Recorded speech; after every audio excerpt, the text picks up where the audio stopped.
Hey there, everybody. How's it going? This is Jackie Van Ham with another awesome episode of On the Throttle. Again, this is Jackie with my buddy Josh, bringing you all of the newest news going on out here in motorcycling and power sports. Welcome to another great episode. If you missed last week's episode, first of all, shame on you. Secondly, make sure you go click on down thread, whether you're looking over or whether you are watching us out there on the Facebook or on the YouTube.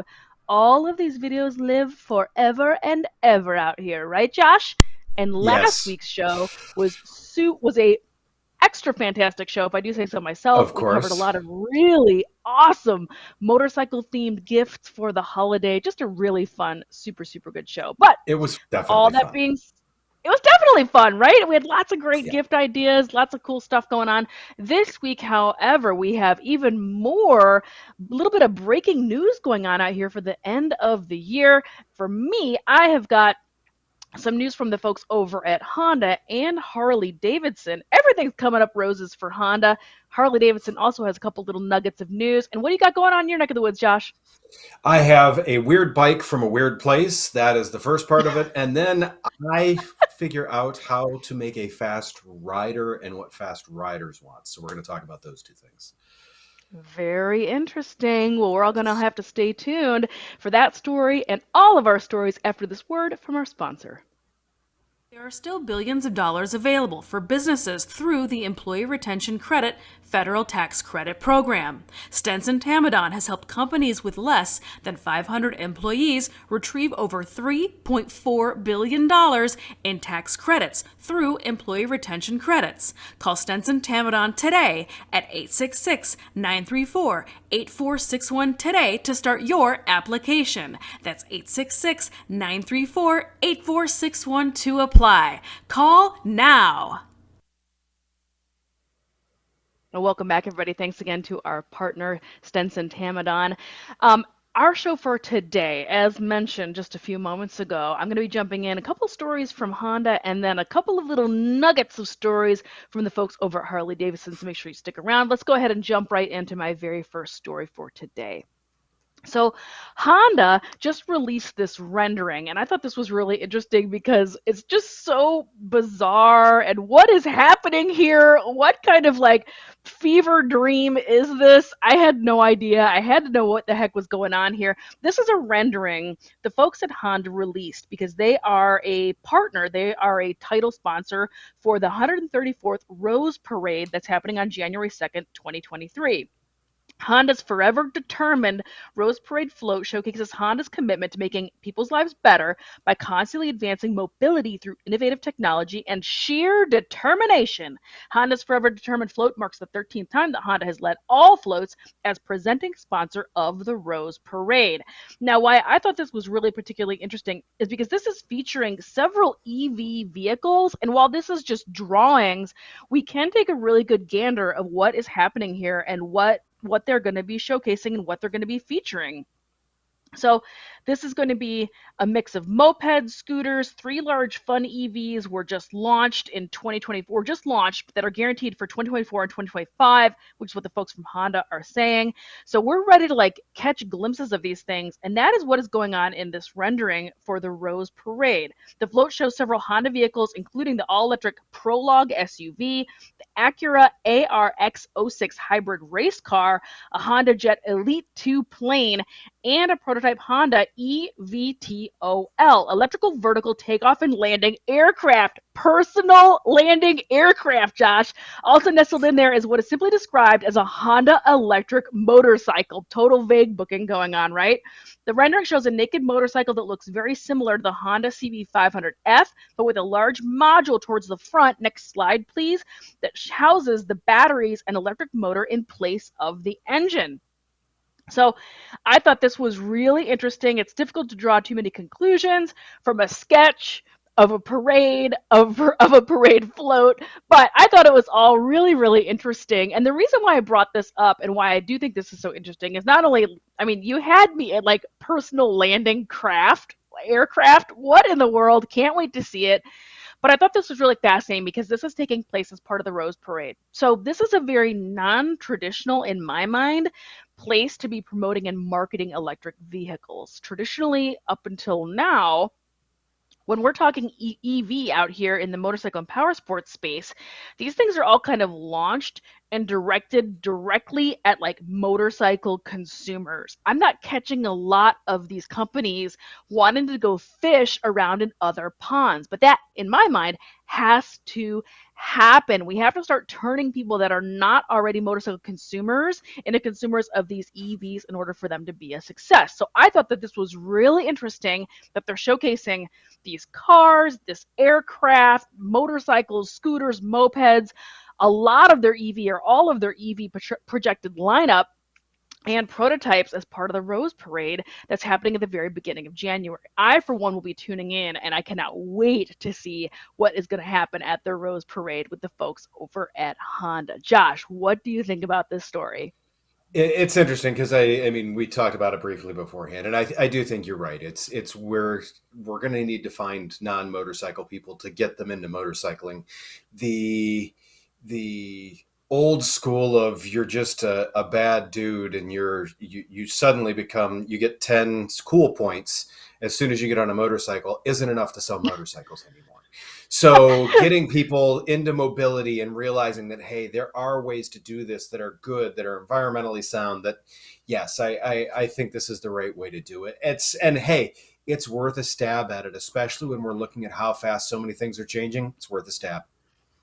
Absolutely. You know, the face of marketing, the face of power sports took a very drastic change in 2020 due to COVID and several other factors. So I think that we really need to start kind of going back to the drawing board as far as marketing these products to new and potentially new consumers and customers. So again, just really, really interesting. And I cannot wait to see it. I've already said it 3 times. I'm going to say it again. Personal aircraft, Josh. I am here for it. I cannot wait. Let's go ahead and jump into your first story for today. What you got going on? So for me, this is, I mean, as soon as I saw this, me and about 10 people that I know were all like, yes, yes, we like it. Then we heard some other stuff where we're like, how much do we like it? So this is the GPX 450 Rally, and yes, it is coming to America. So the Kove is the brand initially. GPX is the one who's selling it. So that means the full name of this is, let me get my sheet of paper here, the GPX Moto Kove FSE 450 Rally. And looking through some of this information that we have so far, we have just as much to unpack as it was difficult to say the name. So this is a Chinese manufactured vehicle. This is from the company Kove. They are going to be marketing and selling it through the GPX dealerships here in the US. GPX currently sells a fair number of the like mini motos and things of that nature, anything from 50 to 125cc, small dirt bikes, pit bikes, things of that nature. You go online, you look, there's, I counted like 68 or 69 dealerships here in the US. There's one about an hour from me is all. That being said, they're saying it is listed as a competition, lightweight, long-range rally bike. So they are claiming this is the first mass-produced Dakar-style rally bike. And when you see the pictures here, it's got that look to it. So it is packed with features and performance. So as I read this, and I hate to say this, this is the Chinese manufacturing advertising coming through this. As you go through and read this, you can tell this is loosely translated into English by someone that is not their native language. But nonetheless, it is a very interesting styling with it. It is powered by the Zhongshan 450 with electronic fuel injection and with a 6-speed transmission. So to me, there's already some good stuff in this. The Zhongshan motors are known as being about as reliable as an anvil, so we're in pretty good shape there. They're saying it is designed to be raced. They are promising, we don't have specs on it yet, but they are promising fully adjustable suspension, and they're saying that this bad boy will carry up to 8 gallons of fuel. I saw another photo of it that actually has 2 gas caps in the front and another one in the back, the way like a 690 KTM has. So very interesting stuff like that. The other thing that I thought that was very interesting with that is this is all going to come in with basically about a $9,000 MSRP, which when you look around, that's pretty untouchable by anything else that's even remotely close to this. So, like I said, in unpacking all of this, I mean, I'm excited, but this seems kind of unicorn-esque. But then there's a few things that make me ask some questions. So all in all, I mean, I'm super stoked for this. They are not taking orders for it yet, so I can't even give them my money if I want to. They say deposits will be taken when full production is in place, which is early 2023, which is next week. Yeah. So that's I'm super stoked about this. I want to see more. To me, this could be the catalyst that brings more of these bikes in. What do you think, Jacqui? You gonna ride it? Well, I love that. First of all, I love the styling of it. I do think it's an Yeah. incredibly sharp bike. I am not here to like bash on Asian-made bikes. I think that there are a lot of really, really very good companies Yeah. that we've talked multiple times on the show about are already in bed with much bigger manufacturers. So I feel Yep. like if they've got the trust of these great big huge companies in them, then obviously they're probably putting out a quality product. So I am here to give them a high five and kudos just for the styling alone. I think it's a great looking bike. I love that nasty looking second photo you had in there of that 12 o'clock boy high wheelie happening in the sand. Yes, That's a please. promo photo that Yes. they have. I mean, to me, that is that photo right there. That is the best way to promote this. To be like, yeah, you don't think it can do it? Yeah. Yeah, it can. Yeah, completely bananas. And at $9,000, very, Yeah. very interesting machine for sure. I'm really curious about this. And as far as these types of bikes goes, that leads us right into my next story for today's program, Josh. My second story for today was talking a little bit about a couple little delicious morsels, some tasty nuggets of news coming from the folks over at Harley-Davidson. And my first story for today is the fact that indeedly-do, a handful of Asian-made Harley-Davidson branded motorcycles have popped up on the internet again after years of rumor and speculation and will they or won't they. It's like an episode of Friends with Ross and Rachel out here, right? Finally, these bikes are indeed real. They're happening. And these bikes are a handful of Asian-made, as I mentioned, Asian-made motorcycles with the Harley-Davidson branding on them. They are the HD 350 and HD 500 respectively. The one on your screen right now is the HD 350, the smaller of the two. Great, really interesting flat track, back end styling to this. I think this is incredibly sharp and very, very cool. Let's jump into the specs a little bit in case you have been hiding under a rock and have not heard all the storytelling about these bikes.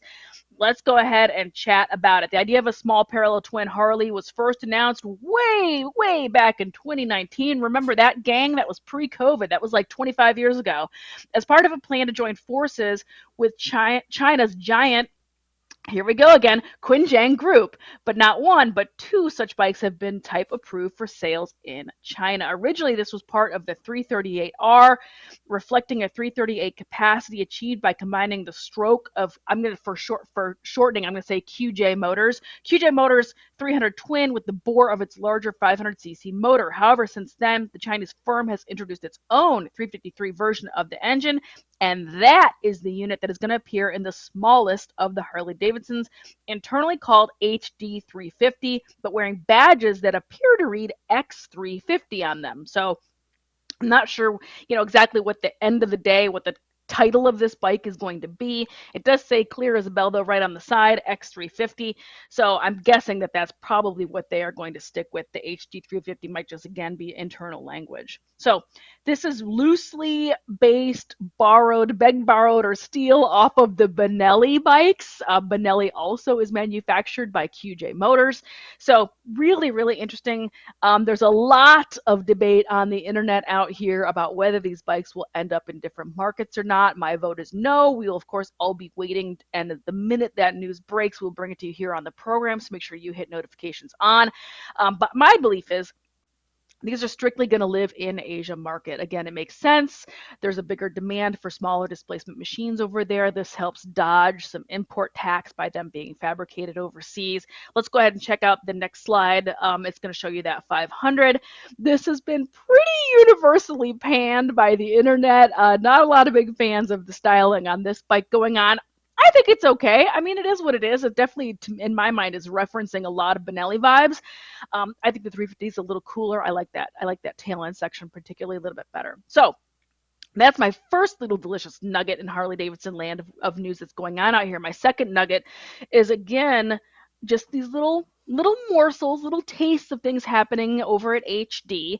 This is the fact that Harley Davidson seems to be moving forward with some headquarters, some HQ repurposing plans. Since COVID time, Harley Davidson has had an awful lot of their employees that are in a work from home situation, which I'm here to say, heck yeah. Heck yeah, if your job can be done online, if you can go ahead and call in to do it over Zoom, you should be entitled to work wherever the heck you want. I'm that person to here to champion them. And the current CEO of Harley Davidson is in agreement. Jochen Zeitz has made a couple of different announcements saying that they are going to do something different with the headquarters, because not only do they have a great big huge building that people used to kind of sort of work in, they have multiple huge parking lots that now are a bit obsolete because they don't have people driving into work or riding into work anymore. So back in October of 22, again, CEO Jochen Zeitz talked about the importance of remote, flexible work to the company going forward. Again, he is a fan and supporter of this. Since employees hadn't been called back to Milwaukee headquarters since the onset of work from home at the beginning of the pandemic, Zeitz also said that the company would be repurposing that space in ways it wasn't ready to discuss yet. They still aren't discussing it, but they did put in an application with the city of Milwaukee saying that going forward they do want to do something different with it. So we're all going to have to wait and see what happens. But on the edge of that little bit of news is the fact that this year, for the very first time, Harley Davidson, well, for the first time that I can think of, Harley Davidson is hosting its own Harley Come Home, Harley Homecoming event. It is happening in July of 2023. There's no really huge further details of it, not yet, because their great big huge digital launch also was announced that it's going to be taking place in January. The exact date of that will be January 18th. They'll be rolling out some bikes, and I'm anticipating some news about that Harley Homecoming as well. So are they going to turn those parking lots into some sort of structure or something for the Harley Homecoming?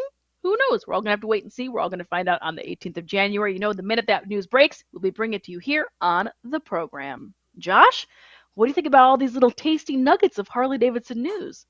It's interesting, and I mean, I also I'm a big fan of the work from home, as you can see the background here. So I mean, that's and I kudos to them for having the leadership in place to do that. Going back, talking about the earlier bikes, the 350 and the 500. I mean, with those being based on the Benelli bikes, once again, it's platform sharing. It's a way for them to get into the country. Like you said, it's a way for them to sell there. It's a way for them to save design costs. There's a whole lot of great reasons for them to do this. And I mean, we all know too that, I mean, everyone kind of likes American stuff in a lot of cases. So to have that Harley name on it, great idea. The one thing that I've got to razz on, though, is on that X350, they did stay true to Harley's kind of one of the things Harley's famous for. She's chunky girl. She's 430 pounds for a 300cc bike.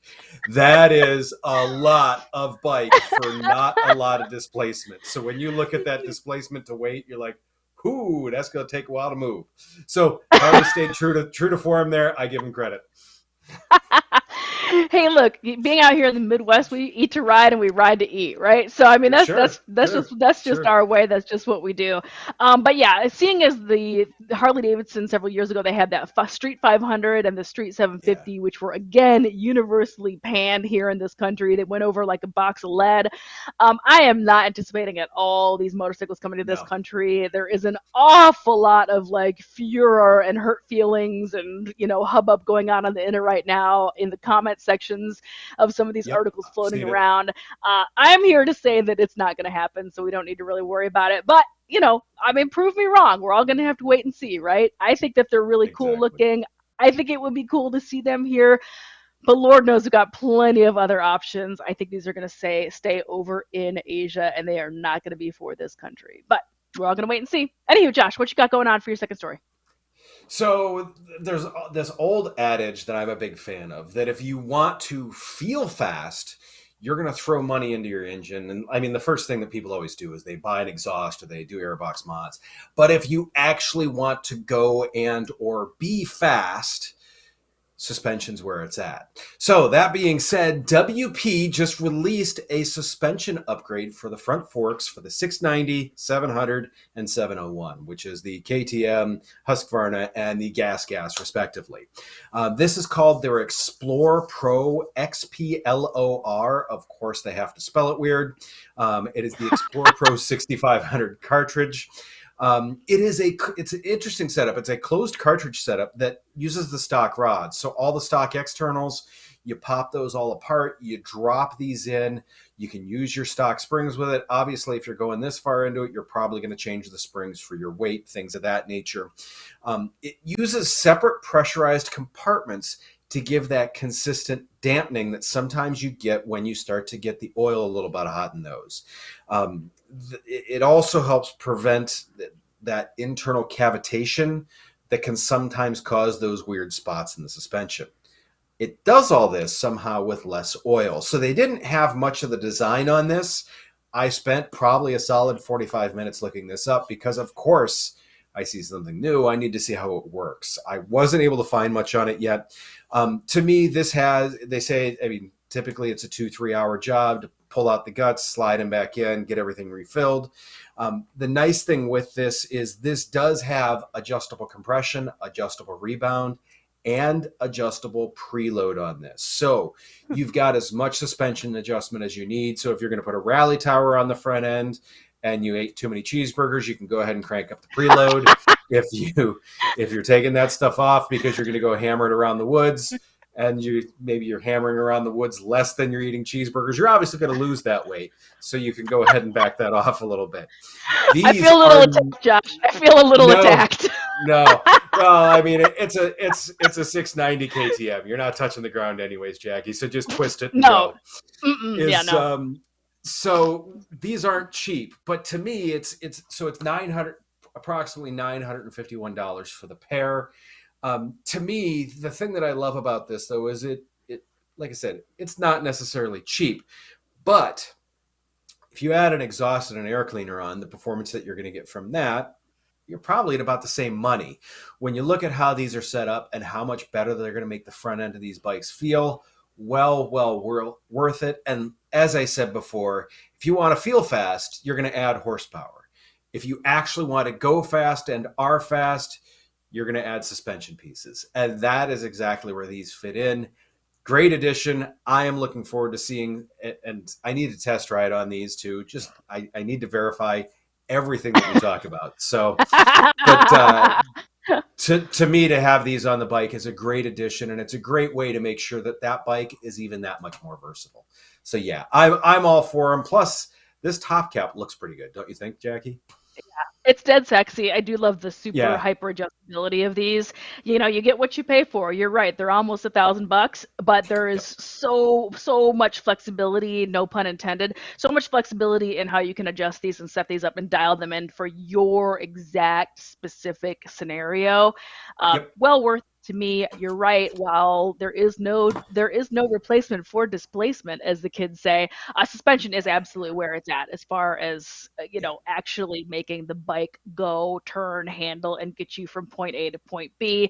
It is absolutely at the top of the list. Seeing as somebody who has had to make adjustments to dirt bikes, no big surprise there. I'm 5'2". I am here to also give them the high five. Front fork is lowering links for me super important, but you got to do the front end too. So I applaud you for bringing this to the program today. Very cool. And if anybody from WP is watching, Josh would love to see these under his Christmas tree. So yes, definitely. And with that, my friends, thank you so much for tuning in. We are headed towards the end of the year. It's been another awesome year with each and every one of you tuning in. So I just want to take a second and thank each and every one of you for watching, clicking, liking, and sharing. We are in the murky end of the year zone where it seems like there's a holiday every other day. So we will not have a show for you next week. We will be on holiday break. We will be back at the very beginning of 2023. So thanks for tuning in 2022, and we'll see you next year. Thanks, guys.